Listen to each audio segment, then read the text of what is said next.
Assalamualaikum warahmatullahi wabarakatuh. Innal hamdalillah nahmaduhu wa nasta'inuhu wa nastahdihi wa nastaghfiruh wa natubu ilayhi wa natawakkalu alayhi wa na'udzu billahi min shururi anfusina wa sayyiati a'malina. Man yahdihillahu fala mudilla lahu wa man yudlil fala hadiya lahu. Allahumma salli wa sallim wa barik ala Muhammad wa ala ali Muhammad kama sallaita wa sallamta wa barakta ala Ibrahim wa ala ali Ibrahim fil alamin innaka Hamidum Majid. Amma ba'd. Muslim-muslimat yang dirahmati dan dikasihi sekalian, alhamdulillah syukur pada Allah SWT, kepada Muhammad Zainuddin, Robinix, Zainaria Osman, Hanisa Adam, Muhammad Yazid Shuaib, Muhammad Hafiz, Wan Rus Hamiza, Meza Hafiza Jazuri, Yang Mulia Tengku Murni, Ahmad Yusof, Zulcina, tuan-tuan perempuan yang dimuliakan Allah sekalian, Ruby Rani, Exer, Azwardi, Hafizah Jazuri, semua yang hadir, Aziz Kamal, Ain Syira, Muhammad Zainuddin. Waalaikumsalam warahmatullahi wabarakatuh. Jadi pada malam ni tuan-tuan perempuan dimuliakan Allah sekalian, seperti yang saya janjikan kepada tuan-tuan, kita akan meneroka ayat ke-15 16 dan insya-Allah kalau berkesempatan masuk ayat 17 18. Jadi bagi tuan-tuan yang memiliki tafsir Munir contohnya, tafsir Munir. Bagi tuan-tuan yang pre-order tafsir Munir ni, kami memasa untuk menyiapkannya di kilang, dan tuan-tuan akan dapat hadiah kitab yang namanya Ensiklopedia Nama-Nama Anak. Jangan lupa ni kitab yang saya masukkan, Ensiklopedia Nama-Nama Anak. Kitab tebal ini yang berharga hampir RM70 akan menjadi milik tuan-tuan. Tuan-tuan place order untuk pre-order tafsir Munir. Jadi dalamnya menarik, dalamnya tuan-tuan akan lihat diagram, penghuraian, jadual-jadual, ada gambar-gambar menarik. Ensiklopedia Nama-Nama Anak, hadiah bagi mereka yang pre-order tafsir Munir. Jadi pada malam ni mari sama kita melihat ayat 15 19. Kalau sempat nanti kita masuk 17 18. A'udzubillahi minasyaitonirrajim. واللاتي يأتين الفاحشة من نسائكم فاستشهدوا عليهن 4 منكم فإن شهدوا فأمسكوهن في البيوت حتى يتوفاهن الموت أو يجعل الله لهن سبيلا واللذان يأتيانها منكم فاعذوهما فإن تابا وأصلحا فأعرضوا عنهما إن الله كان توابا رحيما. Sadaqallahul Azim. Saling Samad Shah, Fakhrul Azlin, Raja Ruzin yang mulia, Laila, Yatimah Safwan, Ismaili, semua yang hadir. Waalaikumsalam warahmatullahi wabarakatuh. Ain Sumayyah. Jadi dan perempuan yang melakukan perbuatan keji di antara wanita-wanita kamu, hendaklah terhadap mereka ada 4 saksi yang menyaksikannya. Apabila mereka telah memberi persaksian, maka kurunglah mereka, iaitu perempuan tersebut, dalam rumah sampai mereka menemui ajalnya, atau sampai Allah memberi jalan yang lain kepadanya. Dan di antara perbuatan keji di antara kamu, maka berilah hukuman kepada keduanya. Jika keduanya taubat dan memperbaiki diri, maka biarkanlah mereka, sungguhnya Allah penerima taubat lagi Maha Penyayang. Di sini ada bab qiraat. Kalau kita lihat dalam qiraat yang kita baca ni, fil buyut dibaca dhammah pada ba. Ini merupakan bacaan Warash, Abu Amr dan juga Hafaz. Kalau dibaca fil biyut, ni adalah bacaan yang kita dapat dengar daripada setengah imam qiraat yang lain. Contohnya dibaca oleh Ibn Kathir, fil biyut. Kemudian walladhani dibaca juga walladhani, ada dengung pada nun, ada sabdu pada dengung, maka ini pada nun, ini merupakan bacaan Ibn Kathir. Ini bacaan qiraat merujuk kepada bacaan Nabi kita sallallahu alaihi wasallam, kerana meraihkan kaedah bahasa Arab yang ada di kalangan orang Arab pada zaman dahulu, pada zaman turunnya Al-Quran. Jadi dalam bahasa Arab di sini kalau kita perhatikan, yatawaffahunal mautu, sehingga mereka dimatikan, mereka menerima kematian. Yang mematikan mereka adalah Allah ataupun malaikat-malaikat yang ditugaskan. Maka ini dipanggil dalam bahasa Arab, dipanggil majaz akli. Majaz akli. Jadi tuan-tuan dan puan yang hati dan dikasihi Allah, semalam saya dah jelaskan ayat ini adalah berkaitan dengan ada hubung kait dengan peristiwa yang berlaku di awal Islam, iaitulah Waalaikumsalam warahmatullahi wabarakatuh. Suzy Daniel, Tuti Suhana, Hasia Latif, Yati Tik Rozi Muhammad Saleh, Masgani Leng Saadia Besar dari Singapura, alhamdulillah. Nu'ain Abu Bakar, Nuzia Umar, Muhammad Ali, Zainab, Faizul Ziman, semua yang hadir, terima kasih sekali. Fadilah Abdullah, waalaikumsalam warahmatullahi. Jadi kalau kita belajar bahasa Arab, perkataan fahisha ni merujuk kepada satu perbuatan maksiat yang berkaitan dengan seksual, dan dia melayakkan seseorang dikenakan hukum seperti yang telah kita pelajari, hukum had, hukum hudud. Jadi apabila mereka jelas melakukan perbuatan zina, maka kurunglah wanita tersebut dalam rumah. Maksudnya larang mereka bergaul dengan orang keliling sehingga mereka mati, ataupun Allah memberikan jalan keluar dalam masalah yang mereka lalui. Setengah para ulama, kebanyakan para ulama mengatakan ayat ini telah pun dinasahkan dengan ayat dari surah An-Nur, apabila Allah SWT menurunkan hukuman yang jelas, bila Nabi SAW telah bersabda, khuzu anni qad ja'alallahu lahunna sabila, al-bikru bil-bikri jildu mi'atin wa nafyu sanatin wa sayyibu bisayyibi jaldu mi'atin wa rajam. Ambillah daripadaku hukuman zina, iaitu apabila Allah telah menetapkan untuk kamu jalan keluar. Jika orang yang melakukan zina itu belum berkahwin, maka hendaklah mereka disebat sebanyak 100 kali, lelaki dan perempuan. Kemudian diusir ataupun dibuang negeri selama setahun. Kalau ia merupakan hamba, maka hukuman dikenakan separuh daripada orang mereka, yang seperti yang telah saya jelaskan semalam. Dan kemudian dibuang negeri. Dalam mazhab Maliki, seorang perempuan yang melakukan zina dalam keadaan belum berkahwin, maka tidak dijatuhkan hukuman buang negeri, kerana dengan buang negeri itu boleh menimbulkan komplikasi yang lain. Kerana orang perempuan ni, kalau ikut pada hukum kata Al-Imam Malik, mereka lebih aula untuk sembahyang di rumah mereka. Mereka tidak perlu datang ke masjid untuk berjemaah, apatah lagi pada musim Covid seperti sekarang ni.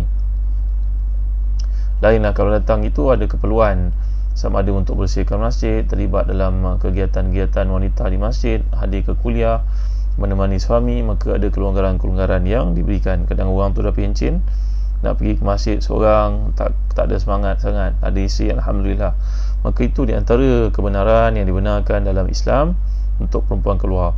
Jadi kata Imam Malik, pandangan ini wajih, pandangan ini kuat, bahawa wanita ataupun gadis yang melakukan zina, yang belum berkahwin, kemudian dijatuhkan hukuman sebat 100 kali, kemudian dibuang negeri selama setahun, itu tidak wajar kata Imam Malik, kerana ia akan mendedahkan si wanita itu untuk terbabit dengan kegiatan-kegiatan yang tidak sihat, yang lebih membahayakan keadaannya. Tetapi bagi lelaki, maka lelaki yang belum kahwin melakukan zina, maka dia layak dihukum buang negeri selepas dikenakan hukuman sebat sebanyak 100 kali. Waalaikumsalam, sahabat baik saya Ustaz Fairuz Hamid. Alhamdulillah ya akhi warak. Jadi tuan-tuan hati dan dikasih sekalian, kita dapat lihat setengah para ulama dalam bab usul tak bersetuju untuk mengatakan bahawa ayat ini hukumnya dinasahkan dengan ayat surah Nur, kerana bagi mereka hukum nasah ini tidak patut ada dalam Al-Quran. Ini pandangan sebagian ulama. Pandangan ini saya jelaskan kepada tuan-tuan sebagai contohnya,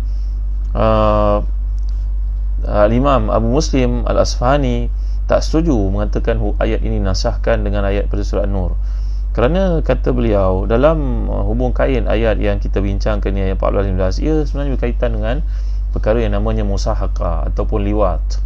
Nah, musahaqah ni berarti hubungan perempuan dengan perempuan, na'udzubillah, dan liwat berarti homoseks, lelaki dengan lelaki. Maka kata Al-Imam Abu Muslim Al-Asfahani, dan pandangan ni juga dijelaskan dengan lebih lanjut oleh Al-Imam Muhammad Muntawli Sya'rawi dan tafsirnya, dan pandangan ni juga wajih tuan-tuan ya, pandangan ni kuat.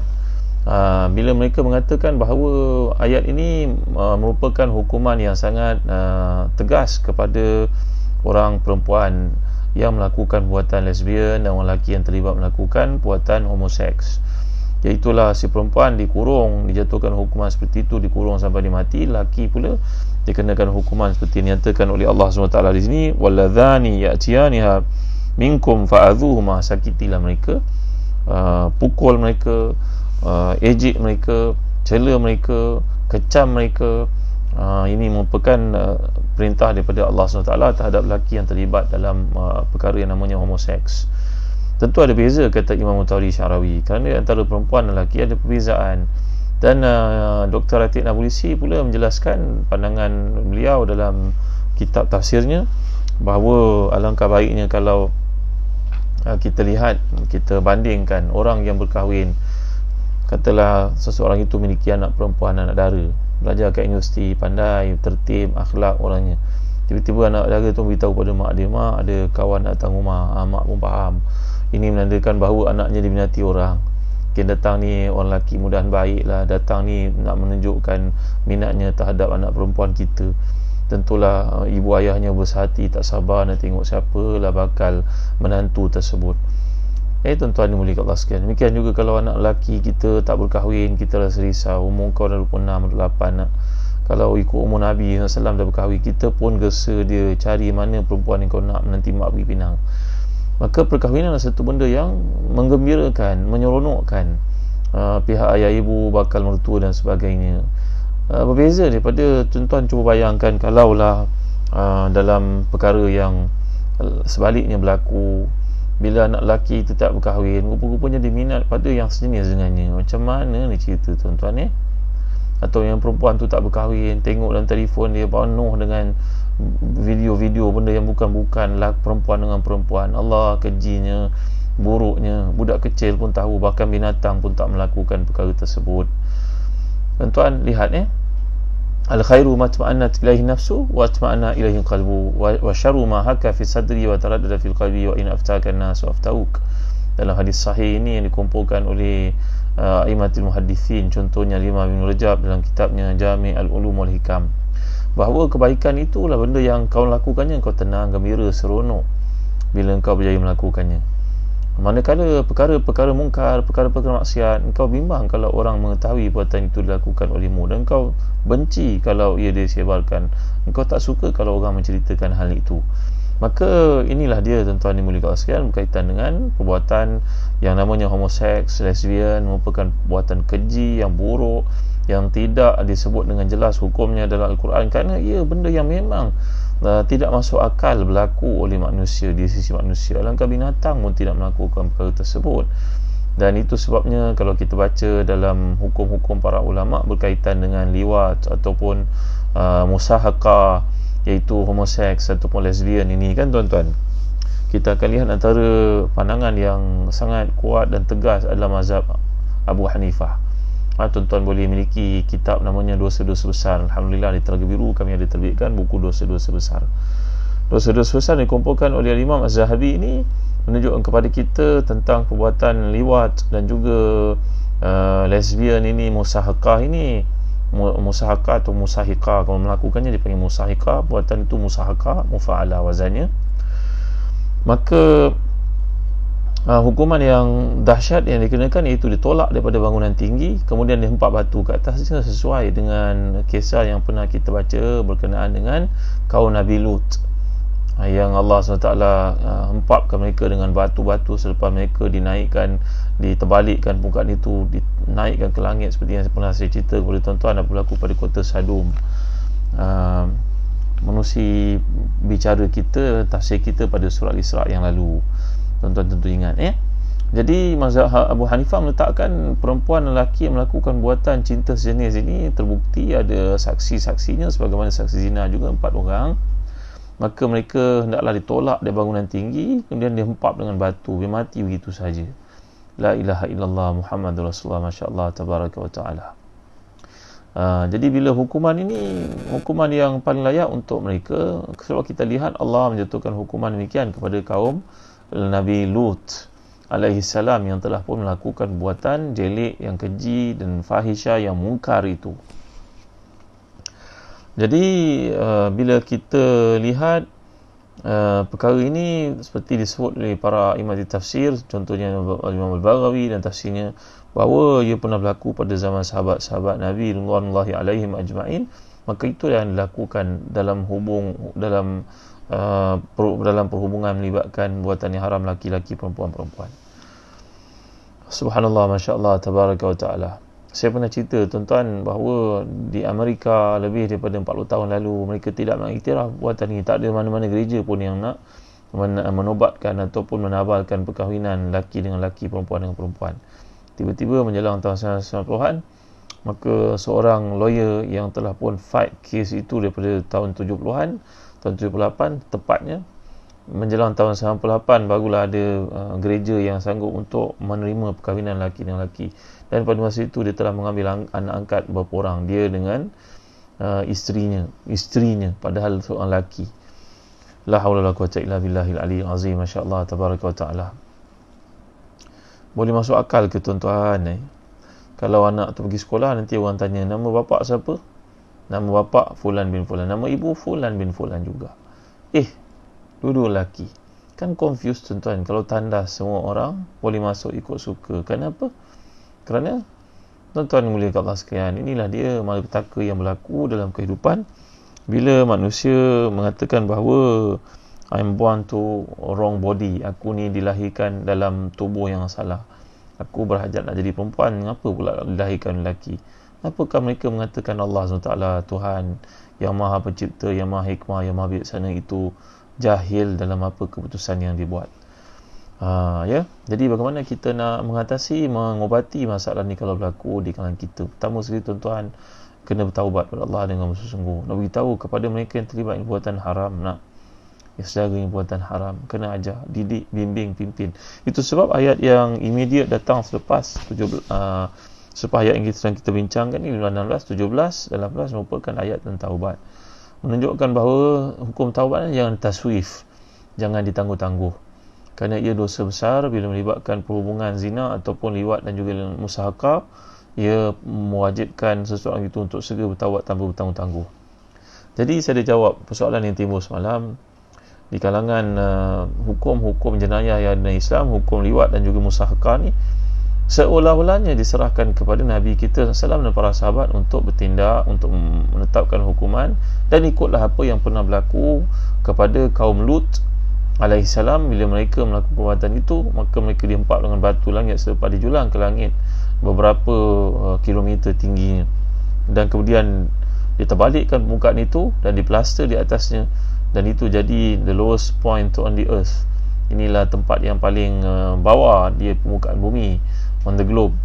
Inilah dia tempat yang paling rendah di permukaan bumi, dan batu-batunya pun kata para pengkaji di kalangan geologis menunjukkan bahawa batu-batunya bukan batu-batu permukaan bumi biasa. Ia merujuk kepada dalam permukaan bumi, dalam perut bumi yang telah pun dikeluarkan, dimuntahkan dan dihempap kepada mereka yang derhaka itu.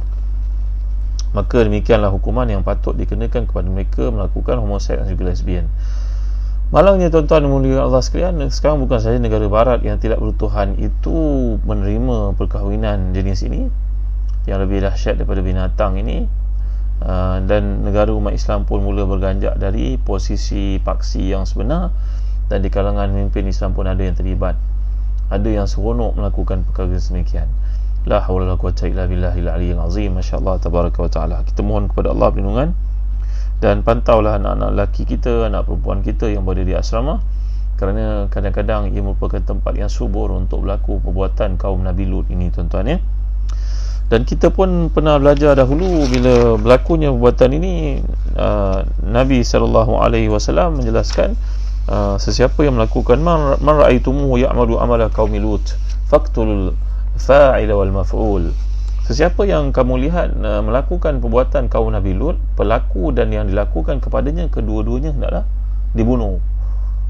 Faqtulu al-fa'il wal maf'ul. Jadi ini menunjukkan kepada melakukan dosa besar yang pelik dan keji ini hendaklah dihukum dengan segera, dihukum dengan hukuman bila sabit kesalahan kerajaan yang memimpin ataupun pemerintah hendaklah mengenakan hukuman yang tegas seperti itu. Jadi tuan-tuan hati dan dikasihkan, kemudian Allah menyebut di hujung ayat ini, fa in taba wa aslaha. Kalau keduanya bertaubat dan baiki diri, keduanya menjauhkan diri daripada buatan keji itu, memperbaiki diri, fa'aridu anhuma, maka biarkanlah mereka, iaitu janganlah kamu menghina mereka, janganlah berkata perkataan yang keji lagi, sebab orang yang bertaubat dari satu dosa, at-taibu minadz-dzanbi kaman la dzanba lahu. Orang yang telah bertaubat daripada dosa seolah-olah tidak pernah melakukannya lagi. Tuan-tuan hati dan dikasihi sekalian, jadi saya telah jelaskan kepada tuan-tuan bahawa berkaitan ayat ini dengan hukuman yang dikatakan oleh Muslim Al-Asfahani dan disokong oleh ulama mutaakhirin di kalangan mufassirin, contohnya Imam Mutawi Syarawi, bahawa ayat ini tidak dinasahkan. Ayat ini adalah khusus turunnya untuk mereka yang terlibat melakukan perbuatan yang dipanggil sebagai musahaqah dan juga liwat ini. Jadi dia bukan hukum berkaitan dengan zina. Tuan-tuan yang mulia Allah sekalian, jadi bila melihat kepada dahsyatnya ketetapan Allah ni sampai perempuan itu nak dikurung sampai dia mati, mengapa begitu keadaannya? Jelas Imam Mutawi Syarawi, kerana perkara ini perkara yang luar biasa, buruk, keji, hina. Sepatutnya seorang perempuan adalah orang yang mulia, dimuliakan, dia merupakan ibu kita, kakak kita, nenek kita, makcik kita, adik perempuan kita, anak perempuan kita. Tiba-tiba dia menyimpang begitu sekali, maka orang seperti ini tidak layak untuk diberikan tempat dalam masyarakat kalau dia tidak mahu bertaubat, kata Imam Mutawi Syarawi. Wallahu a'lam. Tuan-tuan, ini adalah satu kajian beliau, pandangan beliau melihat kepada struktur bahasa Arab. Imam Mutawi Syarawi ini seorang ahli bahasa, maka dia melihat daripada penggunaan perkataan yang digunakan oleh Allah Ta'ala itu yang merujuk kepada satu benda yang bersifat berterusan, bukannya merujuk kepada zaman awal Islam, katanya penjelasan beliau. Dan saya telah jelaskan kepada tuan-tuan tentang satu peristiwa yang berlaku pada zaman Nabi SAW. Anna rajulaini ikhtasama ila Rasulillah faqala ahaduhuma iqdi bainana bi kitabillah wa qala akhar wa huwa afqahuhuma ajal ya Rasulullah wa azan li fi an atakallam qala inna ibni kana asifan ala hadha fazana bi imraatihi fa akhbaruni an ala ibni ar-rajma فافتديت ب100 شاة وبجارية لي ثم إني سألت أهل العلم فأخبروني أنما على ابني جلد 200 وتغريب عام وإنما الرجم على امرأته فقال رسول الله صلى الله عليه وسلم والذي نفسي بيده لأقضين بينكما بكتاب الله أما غنمك وجاريتك فرد عليك وجلد ابنه 100 وغربه عاما وأمر أنيسا أن يأتي امرأة الآخر فإن اعترفت فرجمها فاعترفت فرجمها. Satu peristiwa berlaku dalam hidup Nabi SAW daripada hadis riwayat Abu Hurairah radhiyallahu anhu dan juga Zaid bin Khalid tentang Asif, iaitu dua orang lelaki Arab yang datang bertemu kepada Rasulullah SAW dan mengatakan ada satu peristiwa berlaku di antara mereka, iaitu anak lelaki seorang dari mereka telah berzina dengan isteri kepada lelaki yang seorang lagi. Anak lakinya bekerja dan majikan yang merupakan lelaki yang seorang lagi berzina pula. Maknanya dia berzina dengan isteri kepada majikannya. La haula wala quwwata illa billahil aliyyil azim. Maka mereka telah pun mencari penyelesaian dalam isu yang berlaku. Orang-orang Arab mengatakan kepada mereka bahawa kedua-duanya hendaklah direjam sampai mati. Tapi bila tanya pula kepada seorang yang lain, mengatakan bahawa anak lelaki itu hendaklah disebat 100 kali dan diusir, dibuang negeri selama setahun. Maka mereka pun datang bertemu dengan Rasulullah. Yang mana satu hukuman ni wahai Rasulullah? Rasulullah telah pun memeriksa dan mendapati bahawa budak lelaki itu memang belum pernah berkahwin. Dia berzina dengan isteri orang, isteri majikannya. Maka hukuman yang dikenakan buatnya adalah dia disebat 100 kali dan dibuang negeri selama setahun. Manakala wanita yang dizinainya itu merupakan seorang perempuan yang telah berkahwin, maka dia mengaku perbuatannya itu, lalu dia kenakan hukuman rejam. Jadi tuan-tuan dimuliakan Allah sekalian,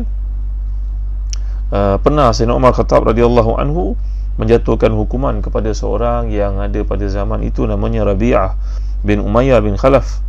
Rabi'ah bin Umayyah bin Khalaf ini ke Khaybar kerana kes minuman keras yang berlaku. Lalu Rabi'ah pun bila berada di perbatasan di Khaybar itu dekat dengan Jordan, akhirnya dia telah pun mengasingkan diri pergi ke negara Rom. Akhirnya pemimpin negara Rom telah pun meminta kepadanya, memberi kepadanya kemudahan untuk banyak lagi maksiat dilakukan. Akhirnya Rabi'ah ini telah pun keluar dari Islam, murtad.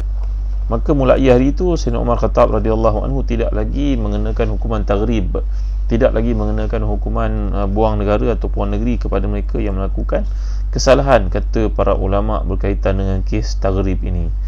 Jadi adakah ia pula dinasahkan pada zaman Umar Khattab radhiyallahu anhu? Sayyidina Umar melihat dari sudut mana untuk dinasahkan? Jawapan para ulama usul fiqih, Sayyidina Umar tidak menasahkan hukuman yang Nabi lakukan, iaitu dibuang negeri anak muda, lelaki atau perempuan yang melakukan zina, mereka disebat 1 kali dan kemudian mereka dibuang negeri. Yang lelaki maksudnya, yang lelaki dibuang negeri, plus disebat 100 kali. Jadi Sayyidina Umar kekal melakukan, cuma dalam kes minum arak, Sayyidina Umar tidak lagi membuang negeri mereka yang melakukannya, kerana apa yang berlaku kepada Rabi'ah bin Umayyah bin Khalaf ini, iaitulah bila dibuang negeri beliau telah murtad masuk Kristian. La haula wala quwwata illa billahil azim. Jadi dalam hadis riwayat Tirmizi dan Nasa'i daripada Ibn Umar radhiyallahu anhu, anna Nabi sallallahu daraba wa gharrab wa anna Abu Bakr daraba wa gharrab wa anna Umar daraba wa gharrab. Berkenaan dengan isu anak lelaki ataupun orang muda yang belum berkahwin kemudian berzina, yang dipanggil sebagai ghairu muhsan, ini berzina, maka hukumannya adalah sebat 100 kali dan kemudian dibuang negeri. Ini dilakukan oleh Rasulullah, dilakukan oleh Abu Bakar, dilakukan oleh Umar radhiyallahu anhum wa radhahum ajma'in. Jadi tuan-tuan dan hadirin dikasihan dan faham apa yang saya sampaikan ni. Faham ke? Dapat ikut ke? Mohon Fadil Ustaz sharekan doa untuk menghindari diri dari buatan ini untuk diri sendiri dan anak-anak.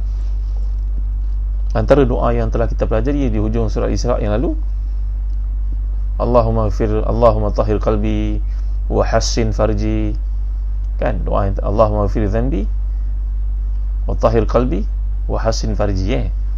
Allahumma ghfir dhanbi, kalau laki kita baca Allahumma ghfir dhanbahu wa tahhir qalbahu wa hassin farjahu. Dalam hadis riwayat Ahmad dengan sanad yang sahih ini, kita baca doa terhadap diri kita, anak lelaki kita atau anak perempuan kita, lagi mengelakkan mereka terlibat dengan zina, kan. Iaitu peristiwa yang berlaku pada zaman Nabi SAW. Seorang muda datang jumpa dengan Nabi dan berkata kepada Rasulullah, wahai Rasulullah, saya boleh meninggalkan semua perkara yang diharamkan dan saya boleh kuat melakukan ketaatan, apa saja suruh saya buat. Cuma satu je perbuatan yang saya tak boleh nak hindari, wahai Rasulullah. Apakah dia, wahai orang muda? Saya tidak mampu mengekang diri saya daripada melakukan zina. Saya suka melakukan zina. La ilaha illallah Muhammadur Rasul. Sayyidina Umar yang ada dalam majlis itu menjadi sangat marah, bukan kepalang, kepada lelaki muda itu. Dikeluarkan pedang dengan berkata kepada Rasulullah, wahai Rasulullah, dengan saya untuk menggal kepala si munafik ini. Berani dia cakap pada Rasulullah begini. Maka Rasulullah mengatakan pada Umar Khattab radhiyallahu anhu, kadal halimu an yakuna nabiyan. Orang yang berakhlak sopan santun itu, wahai Umar, akhlak itu menyamai akhlak Nabi. Sabar. Nabi manggil lelaki muda itu dan bertanya kepadanya, suka tak engkau kalau seseorang perempuan itu berzina? Rupa-rupanya ditangkap, dibawa ke pengadilan, dia merupakan makcik engkau. Tak, Rasulullah. Tahu dia tak mahu benda tu berlaku pada makciknya. Mahu tak engkau kalau seorang perempuan dibawa ke muka pengadilan, ditangkap berzina, rupa-rupanya dikakak engkau? Oh, tak mahu Rasulullah. Menggigil dia. Adik perempuanmu, anak perempuanmu, nak tak? Tak mahu. Maka mulai hari ini berhentilah engkau dari perbuatan keji itu, wahai orang muda, kerana tidak ada perempuan dalam dunia ini melainkan dia makcik, kakak, adik, apa lagi, ibu orang, isteri orang. Maka tinggalkan kau perbuatan yang keji ni, wahai orang muda. Nabi pegang dada, berdoa untuknya, kan. Allahumma tahhir qalbahu wa hassin farjahu wa ghfir lahu. Allahumma ghfir lahu wa tahhir qalbahu wa hassin farjahu. Kalau kita nak baca kepada anak-anak lelaki kita, ambil tangan kanan, letak pada dadanya. Nak mai sini nak? Ayah nak minta pada Allah doa keselamatan buat engkau, Kau doa asrama jauh-jauh, entah apa berlaku kat sana, ayah nak minta engkau ni supaya tambah kuat, selamat.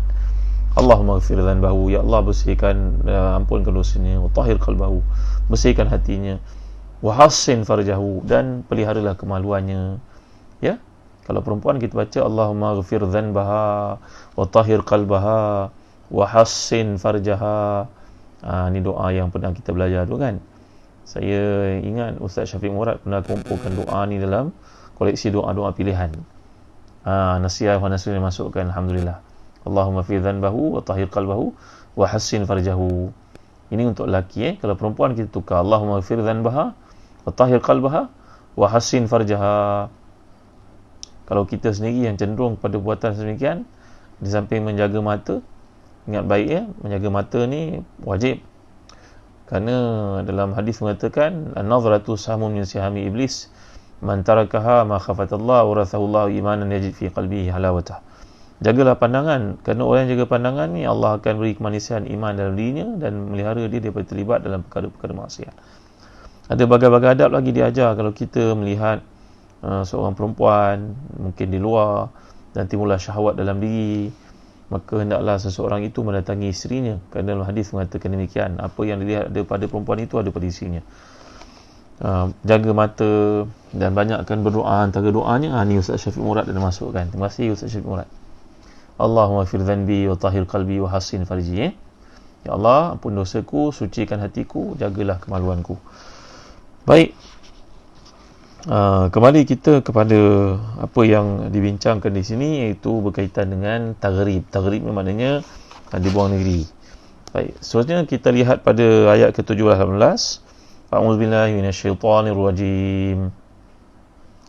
Innama taubatu 'ala Allahi lilladzina ya'maluna as-su'a bijahalah thumma yatubuna min qarib faulaika yatubu Allahu 'alaihim wa kana Allahu 'aliman hakima. وليست التوبة للذين يعملون السيئات حتى إذا حضر أحدهم الموت قال إني تبت الآن ولا الذين يموتون وهم كفار أولئك أعتدنا لهم عذابا أليما. Sadaqallahul Azim. Ini saya rujuk pada Tafsir Munir yang saya galakkan tuan-tuan miliki. Yang mana tuan-tuan miliki Tafsir Munir ni pre-order, tuan-tuan akan dapat hadiah dari Telaga Biru, Encyclopedia Nama-Nama Anak. Buku tebal ini bukan sahaja menceritakan nama-nama anak, bahkan dia ceritakan tentang sejarah pahlawan, ada gambar-gambar sangat cantik, indah. Boleh kita jadikan bahan bacaan, menambah ilmu, mengenali tokoh-tokoh, mengenali para ulama. Alhamdulillah ada dalam buku bertajuk Encyclopedia Nama-Nama Anak. Saya selalu cerita pada tuan-tuan nama-nama ulama kan. Sebagainya tuan-tuan boleh jumpa dalam buku ni. Jadi bagi tuan-tuan yang memiliki Tafsir Munir, yang pre-order Tafsir Munir yang ada di tangan saya ni, sebanyak 15 jilid, tuan-tuan akan dapat hadiah Encyclopedia Nama-Nama Anak. Jadi rebutlah peluang ni sementara stok masih ada. Kami buat kempen ni untuk 100 orang yang awal sahaja. Jadi boleh tuan-tuan dapatkan, boleh order di Telaga Biru. Baik, rujuk kepada ayat ini, dalam penjelasan dikemukakan tafsiran sungguhnya taubat kepada Allah itu hanya patut bagi mereka yang melakukan kejahatan kerana kejahilan, kemudian segera bertaubat. Taubat mereka itulah diterima oleh Allah. Allah Maha mengetahui, Maha bijaksana. Dan taubat itu tidak diterima oleh Allah dari mereka yang melakukan kejahatan hingga datang ajal kepada seseorang mereka, barulah dia mengatakan saya benar-benar bertaubat. Dan tidak pula diterima taubat dari orang yang meninggal sedang mereka dalam keadaan kafir. Bagi orang itu telah kami sediakan azab yang pedih. Jadi ini merupakan satu peringatan selepas cerita tentang jenayah zina, liwat dan juga musahakah, maka datanglah perintah untuk bertaubat, kerana taubat ini akan menjadikan seorang itu diterima oleh Allah, diampunkan dosa-dosanya. Sedikit berkenaan dengan qiraat, kalau kita lihat dibaca di sini yatubullahu alaihim, ada yang dibaca dengan alaihum, hak dibaca dengan dhamma, ini merupakan bacaan hamzah.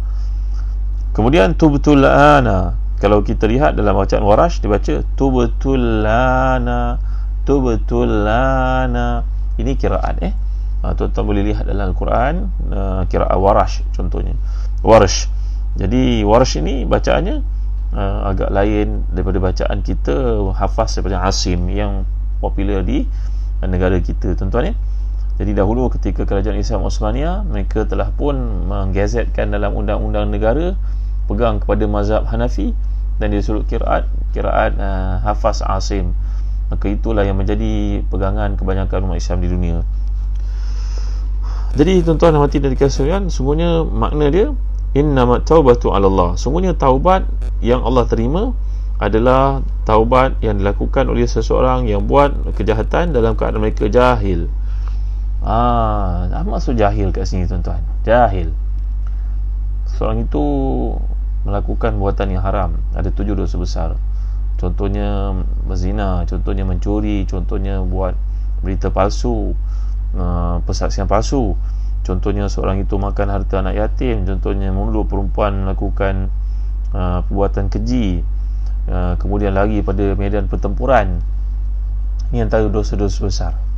ijtanibu as-sab'al mubiqat. Yang pertama saya syirik pada Allah. Jadi dosa-dosa ini apakah tidak diterima oleh Allah kalau dilakukan dalam keadaan orang itu berilmu? Kadang ayat ni sebut jahil. Taubat diterima oleh Allah bila orang itu melakukan dosa-dosa besar dalam keadaan jahil. Macam mana tuan-tuan? Macam mana jahil? Adakah taubat hanya diterima oleh Allah bila seseorang itu melakukan dosa-dosa dalam keadaan dia jahil? Itu saja diterima oleh Allah. Kalau gitu banyak orang bertaubat tak diterima oleh Allah lah. Sebab mereka terang-terang tahu dosa, perkara itu dosa kan. Orang tikam nombor ekor contohnya, beli nombor ekor, dia tahu tak hukum tu haram. Orang tu tinggalkan sembahyang, dia tahu tak sembahyang itu wajib? Tahu. Jadi macam mana kita nak fahami ayat ini? Di sini pentingnya tafsir tuan-tuan ya. Sebenarnya maksud jahil yang disebut di sini bukannya maksud jahil itu bodoh, bukan. Tapi jahil yang dimaksudkan di sini adalah orang itu tak mampu kontrol syahwatnya. Orang itu kurang kesedaran ketika melakukan, bahawa melakukan perbuatan itu haram. Dia kurang kesedaran, dia dikalahkan nafsunya pada waktu itu. Jadi maksud jahil di sini oleh para ulama tafsir jelaskan seperti yang para sahabat nyatakan, bahawa para sahabat Nabi berkumpul, mereka melihat bahawa segala kemaksiatan kepada Allah adalah kejahilan, sama ada dilakukan dengan sengaja ataupun tidak. Kerana kita pernah bincang dalam surah Az-Zumar yang lalu, ya ibadiyalladzina asrafu ala anfusihim la taqnatu min rahmatillah innallaha yaghfiru dzunuba jami'a innahu huwal ghafurur rahim. Bahawa memang semua manusia melakukan dosa, tak ada siapa pun yang sepi melakukan dosa. Barangkali seseorang kita nak pergi ke pejabat setiap hari pun, keluar saja rumah dah berdosa, melihat orang dia berdosa, bercakap dia berdosa. Maka mereka kena bertaubat pada Allah. Mereka bukan tak tahu, tetapi melakukannya tatkala iman itu lemah, dorongan nafsu itu kuat, maka mereka kalah dalam mujahadah. Maka kejahilan dimaksudkan kat sini adalah kemaksiatan yang dilakukan. Dia tahu benda itu maksiat, dia tahu benda itu dosa besar kepada Allah, tapi dilakukan kenapa? Kerana nafsunya berjaya mengalahkan iman pada saat itu. Baik tuan-tuan, lebih lanjut pada perkara ini saya akan huraikan pada malam esok insya-Allah. Nantikan dengan izin Allah SWT ya. Jadi saya berhenti di sini dulu. Segala yang baik semuanya dari Allah, kelemahan manusia. Moga-moga Allah berkati kita, Allah beri pada kita keampunan, beri pada kita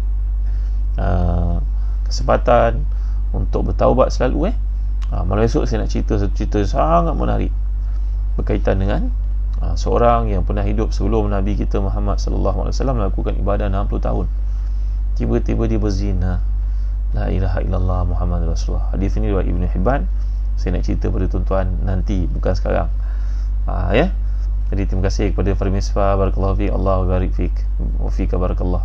Muhammad Hasfani Ahmad, Nur Adlan, Nasnia Johari, jangan lupa milikilah tafsir Munir. Dan setiap pembelian untuk orang-orang terawal ada limit dia. Kami akan bagi hadiah kitab ni, Ensiklopedia Nama-Nama Anak. Cantik buku ni, penuh dengan gambar, kan, ada cerita tentang Abdul Aziz Rantisi, ulama besar di pejuang Islam di Palestin. Nama-nama semua ada jadual, nampak tokoh-tokoh Islam tanah Melayu. Buku ni alhamdulillah researchnya kuat ya, doa-doa yang terdapat padanya, cerita-cerita yang pernah saya cerita pada tuan-tuan. Nama sahabat nama Aswad, ingat tak? Miqdad bin Aswad, ada kat sini. Jadi milikilah tafsir Munir, pre-order. Maka kami akan hantar kitab Nama-Nama Anak ini secara percuma bagi pembeli-pembeli terawal saja, sementara stok masih ada. Terima kasih Cikgu Sabarudi. Barakallahu fiik ya Habibi Fairuz Hamid, sahabat saya serumah 4 tahun kami di Jordan Ustaz Fairuz, ada apa teguran tolong maklumkan. Hamidi Hussein, Nuraida Basirun, Mat Tahir, Wan Diana, Nur Aina Syakira, Khairul Adha, Basit Saha. Terima kasih semua bagi tuan-tuan yang memiliki anak-anak nak melakukan akikah, kami di Zahzan Travel sanggup melakukannya untuk tuan-tuan, sama ada di Damsyik ataupun di Mekah ataupun di Sudan ataupun di Yaman. Siap kambing ataupun satu bahagian daripada lembu, satu bahagian daripada unta dengan kadar tertentu, tuan-tuan boleh hubungi Zahzan Travel. Ustaz Faiz akan menjawab insya-Allah.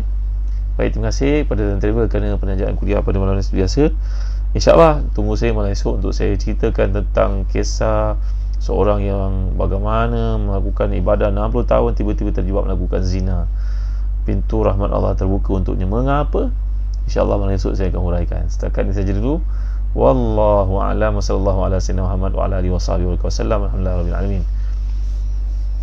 اللهم اغفر لنا ذنوبنا وإسرافنا في أمرنا ثبت أقدامنا وانصرنا على القوم الكافرين اللهم أحسن عاقبتنا في الأمور كلها وأجرنا من خزي الدنيا وعذاب الآخرة ربنا لا تزغ قلوبنا بعد إذ هديتنا وهب لنا من لدنك رحمة إنك أنت الوهاب اللهم اكفنا بحلالك عن حرامك وأغننا بفضلك عمن سواك اللهم اغفر ذنوبنا وطهر قلوبنا وحسن فروجنا ربنا آتنا في الدنيا حسنة وفي الآخرة حسنة وقنا عذاب النار وصلى الله على سيدنا محمد وعلى آله وصحبه وسلم. Alhamdulillah.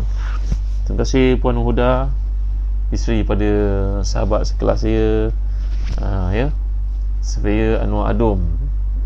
Terima kasih Jamiluddin Talib, Ahmad Fadil Anwar, Umar Anas, ya, Ustaz Syafiq Murad. Terima kasih Ustaz Syafiq Murad. Semoga dikurniakan anak-anak yang salih yang salihah. Kepada Faris Misbah, Fauzia Ismail, Rozana Ismail, Raiha Mahaba, Tasnim Hanani, Sharifah Muhammad Ali, Ismaili Mak Yusuf, Anissa Osman, Khairi Amir, Taat bin Azhar, Zamri Nayan, Saima Adam, Muhammad Azam, Mirza Idrus,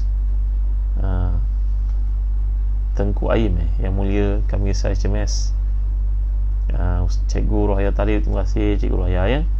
Dan kali datang ke Telaga Biru, tolonglah beritahu saya. Puan Arina, salam pada Abang Azmin kita, Muhammad Fauzi Saleh, Cikgu Sabarudi, Hakito Sasuka. Masya Allah, ni Jepun mana ni? Mazni Mustafa, Hamidah Abdul Hamid, Alfi Syahdan, Wahid, Ustaz Wahid. Tengok Ustaz Wahid, ya. Bagi siapa yang minat untuk dapatkan testimoni, boleh berhubung dengan Ustaz Wahid yang ada di sini. Nisa Nur Hasanah, Muhammad Daud, Zahro, Ahmad Johan, Aina Syakira, Suzy Daniel, Muhammad Afif, Ita Arifin, Muhammad Daud Osman, Nur Aziha Muhammad, Naim Hasan, Muhammad Kamal, Rahimah Wahab, Saiful MKK, Azizah Yaakob, Siti Salvia, Azizah Yaakob, Kelana Maharub, untuk like dan follow Facebook Umrah Zahzan Travel. Terima kasih Zahzan Travel. Terima kasih tuan-tuan yang hadir. Jangan lupa untuk share video ni ke seramai orang kita kenal. Moga menjadi sebab untuk manusia berubah dan bagi kita pahala jariah ilmu yang kita kongsi sesama. Terima kasih tuan-tuan. Jumpa lagi malam esok insya-Allah. Kenal saya dan doa tuan-tuan. Sallallahu alaihi wasallam Muhammad wa alihi wasallam. Assalamualaikum warahmatullahi wabarakatuh. Zahra Ummu Hadisa, Riza Abdullah, Mat Zahir, Raf Musa, Musa Hasan, Rafika, Mat Azan Kamarudin. Masya Allah, nama sama, Azan Kamarudin ni. Ni orang Melaka ni. Anak Cik Kamarudin ke? Baik, Basit Sahab, Azizan Zainal, Ika Zika, Cik Sia, Rohana Sali, Muhammad Afifi, Muhammad Hafiz Basri, Siti Nuhayati. Terima kasih. Boleh dengar lagi Siti Nuhayati. InsyaAllah boleh rewind balik. Boleh dengar balik semula. Cik Khadijah. Baik, terima kasih semua. Jumpa lagi. Assalamualaikum warahmatullahi wabarakatuh. Mak Didik, Ajah Halul Nisa. Baik, Assalamualaikum warahmatullahi wabarakatuh. Dari Mendayang, terima kasih. Muhammad Zainuddin, Tok Fan, Murni Muhammad, terima kasih semua. James, Cik Ustaz James, Musa Hassan, Aziz Abbas, Khairul Nizam, terima kasih semua. Zabanun Yaakob. Assalamualaikum warahmatullahi wabarakatuh. Rashidah Abu Hasin, Muhammad Kamal Syukur, terima kasih. Assalamualaikum warahmatullahi wabarakatuh.